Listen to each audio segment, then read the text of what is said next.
Tia, may nagsasabi sa atin ang cheap daw natin kasi bakit daw konti lagi ang ulam natin, bakit isa lang? Tia Julie, magluluto na tayo?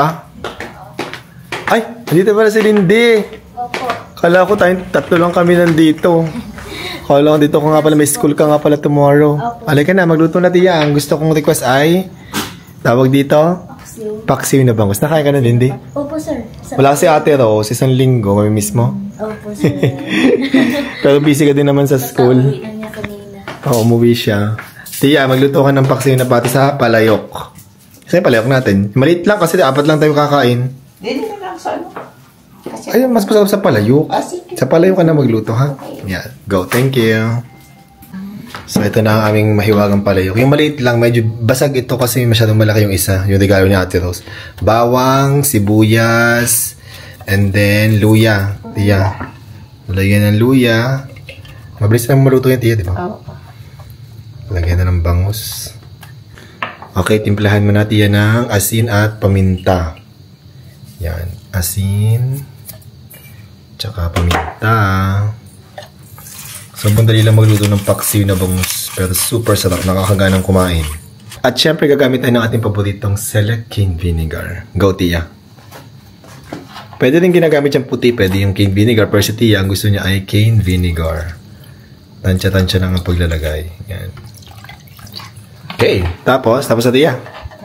Hindi ka nilagyan ng tubig. Mamaya, pag kumulo. Pag kumulo na, yan. Isasalang lang yan, tapos yun na yun. Hintayin na kumulo, tapos lalagyan ng tubig. Tia, wala na pala tayong gulay, no? Masarap sana kung may ampalaya at saka talong. Kasi yung talong inubos na natin sa binagoongan.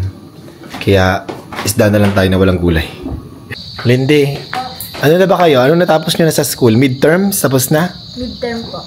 Tapos na yung midterms nyo? Opo. Okay naman yung exam mo? Hindi ko pa po nakita yung iba, sir. Wala pa? So, hindi pa kompleto? Wala ka pang i-report sa akin?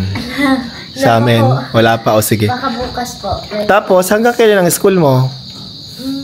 Magpapahinal po kami ng October po ata. October finals. Tapos, meron kayong sem break? Meron po ata, sir. Anong sem break mo? Anong date? Alam mo na? Hindi pa? Hindi ko po natanong, baka November, sir. November? O, sige. Okay. Ang bango. Luto na Tia. Nalagyan mo na ng tubig. Luto na to? Hindi pa? Luto na? May init. Tikman na po anong lasa. Ikaw na to, Mikim. Tingnan mo. Naniniwala ako sa panlasa mo, Tia. Tingnan mo kung anong kailangan mong i-adjust dyan. Kakain na lang kami ni Lindy. Si Abby David tulog pa.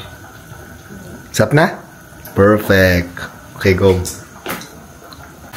Ang favorite ko yan, yung meron niyang tabaan ng bangus yung belly. Lagyan mo na ng sili. Yan, sarap. Kakain na tayo. Ayan, guys. Tia, gusto ko yung may belly. That's my favorite. Ayan na, Lindy, let's go, let's eat. Tatlo lang tayo, si Abby David tulog pa. At puyat yun. Sinamahan kayo kumuha ng Passport. passport, di ba? Yes! Malapit na magka-passport si Lindy. Opo. Saan ka na magka-passport, Lindy? Excited na po. Yes. Bakasyon sa ibang bansa. Ay! Bakasyon. Bakasyon sa ibang bansa. Sosyal. Kahit walang gulay ang paksiw na bangus, sobrang sarap. No, Lindy? Diyan ka, sarap? Sarap po. Sarap, Tia. Thank you for cooking, Tia Julie. Sarap. Lindy, napadami kanin mo Bakit? Sarap po kasi, sir. Ang sarap, di ba? Nakakagana talaga. Namiss ko yung sa Paksiw. O, ito pang ulam. Yan, ito pa. Yan pang ulam. Sarap. Sarap, di ba? Kakagana. Kahit po, sir. Ay, busog na. Di ko na kaya. Tia, may nagsasabi sa atin ang cheap daw natin kasi bakit daw konti lagi ang ulam natin? Bakit isa lang? Ano masasabi mo? Kasi ilan naman lang tayo din Kaya mo bang ubusin pag nagluto tayo ng 3 ulam? Ha? Kaya mo? Hindi. Ikaw, Lindy? Hindi po.